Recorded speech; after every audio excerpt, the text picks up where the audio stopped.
মানুষের বা যানবাহনের কোনো ক্ষয়ক্ষতি না হয় সেদিক থেকে তারা খুব দ্রুত চেষ্টা করছে ফেরি থেকে গাড়িগুলো বের করার জন্য।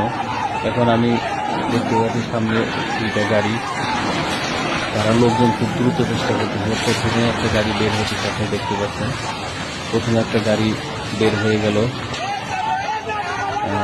তারপরে এখন আমি দেখতে পাচ্ছি লোকজন খুব দ্রুত বের হয়ে চেষ্টা বের হইতেছে লোকজনগুলো। এখন ফেরি আসলে আস্তে আস্তে অনেক কাজ হয়ে গেছে, বুঝতে পারছেন আসলে ফেরি হয়তো বা তলা কেটে গেছে বা কোনো কিছু হয়তো বা ফেরিতে পানি করতেছে। দ্বিতীয় একটা গাড়ি বের হয়ে গেল, একটা কন্টেনার গাড়ি, 3 নাম্বার গাড়িটা বের হয়ে গেল। ফেরির পরিস্থিতি খুব খারাপ দেখা যাচ্ছে, আপনারা দেখতে পাচ্ছেন ফেরিটা কিন্তু অনেক কাজ হয়ে যাচ্ছে আস্তে আস্তে। এখন দেখি 4 নাম্বার গাড়িটা বের হওয়ার জন্য চেষ্টা করতেছে। ফেরি আসলে দেখতে পাচ্ছেন অনেকখানি হেলে গেছে, অনেক অনেক অনেক কাজ হয়ে গেল অনেক। বিষয়টা ভাগ্য কি হয়, গাড়িটা আটকা পড়ে গেল, আর মনে হয় কাজ হবে না সম্ভবত। ফেরিটা অনেক অনেক কাজ হয়ে গেছে অনেক।